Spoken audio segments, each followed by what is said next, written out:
Live from downtown Detroit, home of WDIV and Click on Detroit, Local 4 News at 5 starts now. Districts make the decision to pull the plug with COVID cases rising across the board. Students and parents are starting to see things look a whole lot like March. Ben. Kim, the weekend really tested our patience with the snow and the wind and the rain, but have we turned the corner as we head towards Election Day? But we'll begin with one day to go before voters head to the polls. The 2020 election and an all-out rush is on, from the clerk's offices to the campaigns, to make sure your voice is heard this Election Day. Good to have you with us for Local 4 News at 5. Time is running out. Campaigns are running nonstop, and we're going to check in with them in just a minute. But let's begin here at 5 with what you need to know headed into Election Day. We've said it for months. This year is going to be different thanks to the pandemic, and we have new proof. Check out this video as workers begin sorting, but not counting, the scores of absentee ballots today at the TCF Center in downtown Detroit. Let's bring in consumer investigator Hank Winchester. He's live tonight. Hank, it's go time for them. Kimberly, it's go time for all of us, right? I mean, I feel like we've been talking about this election forever, and the big day is almost here. Tomorrow, Election Day, and tonight we have everything you need to know to get ready to make your voice heard. Detroit, the city that got the world moving, can sometimes be slow when it comes to voting. Historically, voter turnout is low, but some believe this year will be different. I'm very hopeful. Even though we know that Detroit hasn't had a great response rate, we see a lot of people that are going out, that are recruiting family members and friends, and people are really excited about this election and having their voices heard. City Gambo with the Detroit Hispanic Development Corporation is working to make sure Detroiters show up tomorrow. Her message to those of you that don't have a plan just yet: I tell them that every vote counts. I tell them that they need to do this for themselves, for their future, for their community, and that it's really important. The polls open Tuesday morning at 7 a.m. If you still have not registered, you can tomorrow, and you can still vote. Extra poll workers are on standby, more than 2,000. Equipment is being tested, and the Secretary of State is confident that Detroit is ready. We have in many places doubled, in some cases tripled, the number of high-speed ballot tabulators and other equipment on hand. And as I mentioned earlier, we've worked to recruit new election workers to be prepared to increase the capacity of these absentee counting boards. Back out here live, lines expected to be long tomorrow, not only because so many people are expected to get out and vote, but also because social distancing will be enforced. So keep that in mind. Also, at drop boxes like this all over the state of Michigan, expect to see a lot of activity and clerks throughout the day cleaning those out so they can start to sort those ballots. And I want to remind you, should you have any problems at all tomorrow at local precincts or at your polling location, I want to hear from you. Myself and the Help Me Hank team will be investigating any election-related issues because we want to make sure that you're able to vote safely tomorrow. We're live here tonight in Royal Oak. Hank Winchester, Help Me Hank. Before you go, tell us what you're working on for the news tonight at 6. And Kim, we are talking with the Secretary of State a little bit more in depth about the safety procedures that are being put in place right now to make sure that during this pandemic that everybody that chooses to come out and vote will in fact be kept safe. We'll have that for you tonight at the top of the hour. And we will see you then. Hank, thanks. Now to the final sprint in the race for the White House. President Trump and his campaign focused heavily on Michigan. By the time the polls open tomorrow, he will have made 3 stops in a little over 48 hours. He was in Washington Township Sunday, made a stop today in Traverse City this afternoon, and will round out the night with a rally in Grand Rapids. Mara McDonald is live in Grand Rapids tonight. Mara, it's still hours away and people are there in full force. Kimberly, let me tell you something. There are thousands of people already here, and they've been sitting out here all afternoon. You're right. This rally doesn't get started until 10:30 tonight. It doesn't matter. There's definitely a party atmosphere out here tonight. And all these people aren't just from Michigan. We ran into somebody who flew here all the way from California just to attend the president's final campaign rally. Yes, we flew yesterday from Los Angeles to be here to support President Trump in his last and final rally. Why was it important to you to do this? Because that's a considerable expense and time. Yes, actually, very much so. I've been in 4 rallies in 5 days. We went from LA to Arizona last week, then from Arizona to North Carolina, then from North Carolina to Waterford, and then we went back to LA for a rally in Beverly Hills, which is the largest rally in America. On Saturday, we had 10,000 supporters at the park in Beverly Hills, and then that was Saturday, and then yesterday we came back here last night for this rally because I love President Trump. I love what he stands for. Back here live, you will remember in the 2016 election year, the president ended his campaign in Grand Rapids. He also started his re-elect for 2020 in Grand Rapids, and he is once again going to end his re-elect bid in Grand Rapids tonight. Clearly, this city and this state is a touchstone for this campaign. We're live in Grand Rapids tonight. I'm Mara McDonald, Local 4.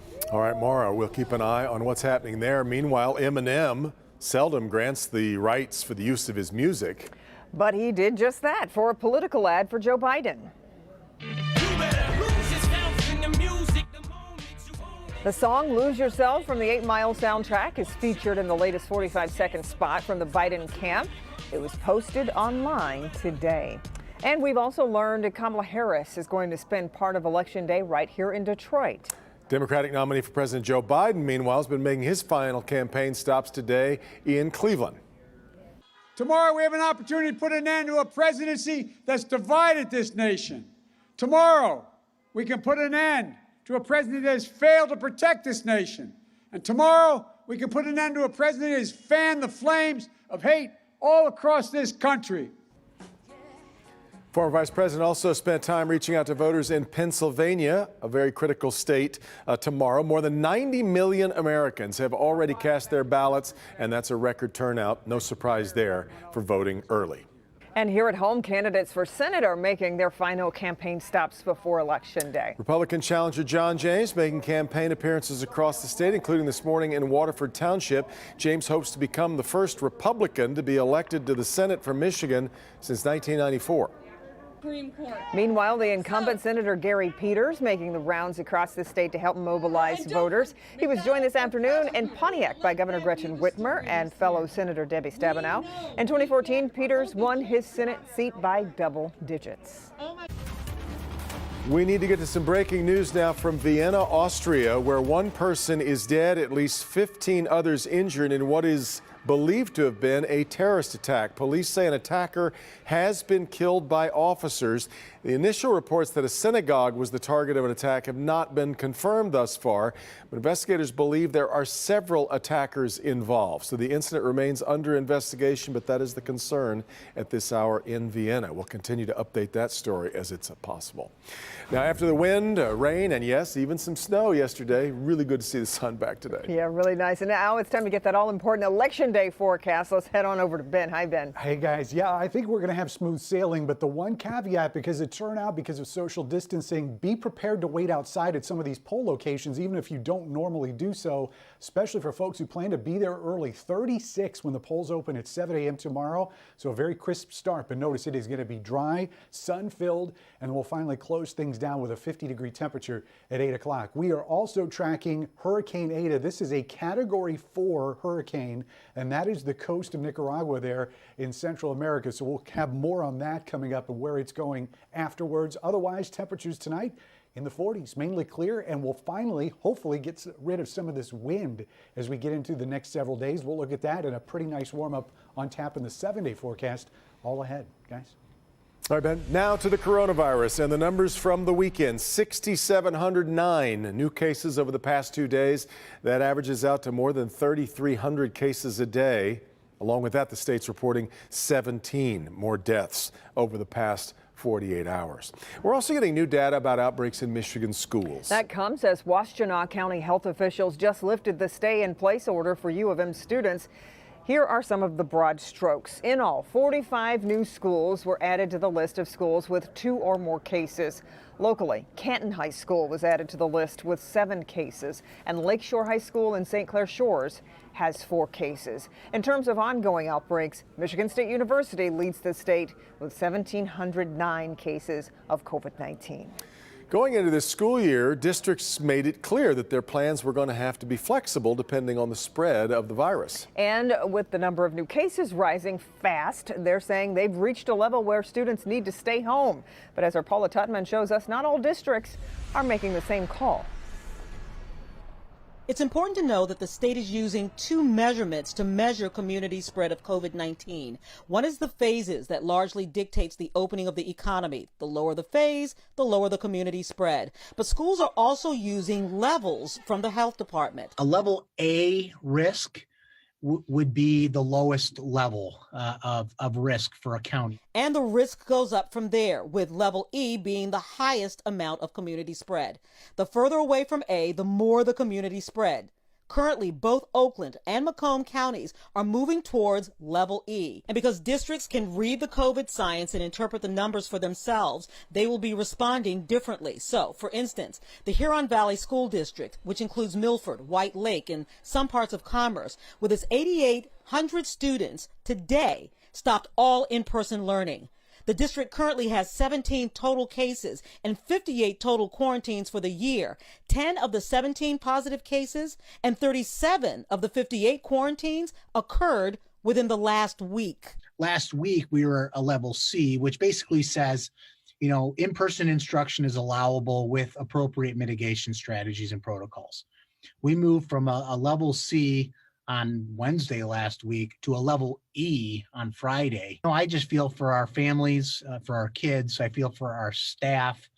It's, you know, it's stressful, it's emotional. Conversely, the Utica School District, the second largest district in the state behind Detroit, with its 26,000 students, is continuing its rolling face-to-face school openings that will continue until next week. Our process is very careful and deliberate. And so as we bring smaller groups of students back, that gives us the ability to stop, to look at it, to evaluate, and to pause if we have to. Currently, the Utica district has a total of 8 of 42 classrooms and 4 athletic teams quarantined. And in order to continue bringing students back, the district needs the help of the households. It's important that they continue to do everything right if we're going to continue to move forward. So we're continuing to work with us, continuing to take appropriate safety measures at their house, you know, in their community. And again, we're going to move forward in a very careful and deliberate manner so that if we have to restructure, if we have to change our schedule, we're going to be able to do that very quickly. Paula Tutman, Local 4. All right, Paula, we knew it was going to be a pretty busy Monday. It hasn't disappointed in that regard. We've got much more to come, including defender Sean Lay. Sean. The Local 4 defenders tonight breaking down this shocking video, a man firing wildly into a house. There's children inside that house and much more we're learning from the video and from the man who shot it. And the defenders take you behind the scenes to show you what's being done to keep both voters and ballots safe on Election Day. But first, we've got new developments as family members say ex-Detroit Mayor Kwame Kilpatrick could get out of prison as early as this week. The latest on that next.